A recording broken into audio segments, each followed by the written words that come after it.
On June 17, 2022, China launched its third and most advanced aircraft carrier from a shipyard in Shanghai. A 2021 Pentagon report stated that the Chinese Navy is now the largest in the world, with approximately 355 ships, exceeding the U.S. Navy's 296. Has China overtaken the U.S. in military power?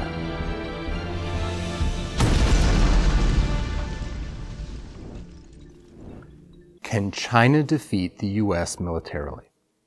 The dramatic rise in naval vessels does point to a very worrisome trajectory, but one-on-one the answer is most likely no. Nonetheless, for the foreseeable future, war with China needs to be taken very seriously, given our rapidly shifting world. Today, we'll consider this important question from two angles that you may not be aware of. Let's first go back to the naval stats. If we only look at the number of ships, China does have the largest navy. However, many other factors are needed to evaluate total strength. Rapid expansion of China's armed forces started soon after Communist Party leader Xi Jinping came into power in 2012. Because Chairman Xi is eyeing a Taiwan takeover, he's invested primarily in the Navy and Air Force. In 2021, China's estimated military spending reached $270 billion. That's still less than half of the US's total expenditures, but nearly 4 times that of India's, the world's third largest military. But because China prepares to fight right in its backyard, it invested mostly in smaller ships. In terms of total vessel size, measured in tons, the US fleet has a great advantage. More tonnage correlates to more weaponry, bigger crews, further travel capabilities, and greater ability to absorb damage. China's new aircraft carrier, Fujian, does herald a significant milestone to be sure. It's China's first home-designed carrier and a major upgrade from its other two. The first carrier was purchased from Ukraine in 1998. It was a 2/3 built, rusting vessel that hadn't been touched since the Soviet Union's collapse in 1991. But by 2011, the Chinese Navy had completed construction and began sea trials. 2 years later, construction of a second carrier based on that same Soviet design began, but it has rarely left port since its completion in 2018. Experts question if either of these can stand the test of a real battle. As for the new carrier, Fujian, its real power remains a question mark. Its top feature is an electromagnetic catapult launch system, but sheds keep the world from knowing how complete it is.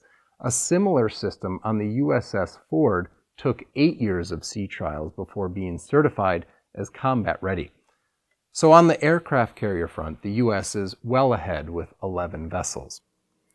But more important than armaments to any military are the people who run them. Under Xi Jinping, China doubled its naval personnel in the past decade. Training this many people properly in such a short period of time, especially people with no modern war experience, it's incredibly difficult. And besides this, China's military is arguably one of the most corrupt in the world. From its early days, the People's Liberation Army has been plagued with greed and corruption. In the early 1940s, when the Chinese government's army was fighting Japanese invaders, the CCP's army cleared a forest to make space for a profitable marijuana farm. Fast forward to 1985, to expand a thin defense budget, Deng Xiaoping decided to allow the military to conduct commercial activities that would cover 40% of their total expenditure. This, almost overnight, turned the military into a money-making machine. In no time, thousands of military-owned businesses were established in all sectors, from aviation and telecommunications to financial services and even nightclubs. At that time, the military research institutions all turned their eyes to civilian industries. For example, the Harbin Aircraft Manufacturing Company established the Hefei Automobile Group and focused on civilian vehicle manufacturing. In another case, a radar manufacturing facility, codenamed Factory 780, became Changhong Electronics to make televisions. Military personnel also turned to trade. China Poly Group is among the biggest of such companies, and if the name sounds familiar, that's because it's recently been added to a U.S. list of sanctioned companies.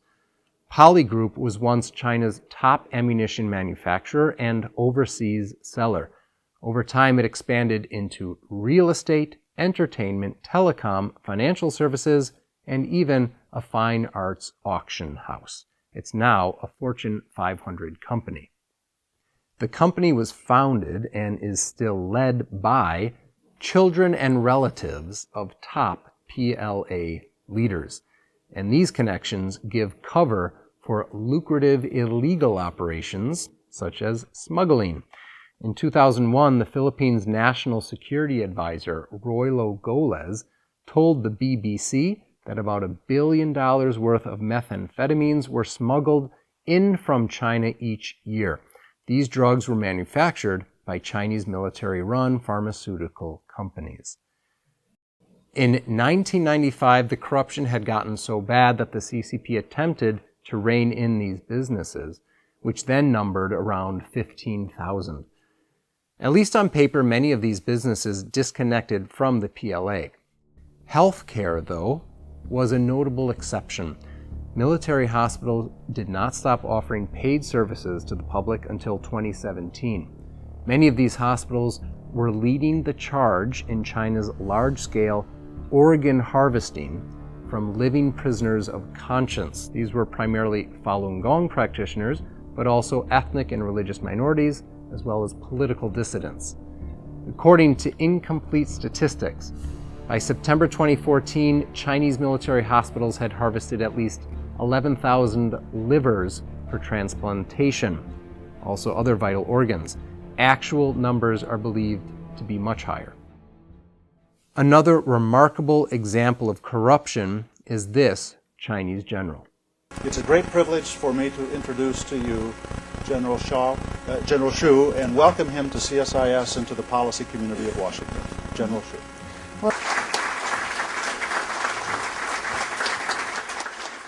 In October 2009, the Washington think tank Center for Strategic and International Studies, or CSIS, welcomed General Xu Caiho.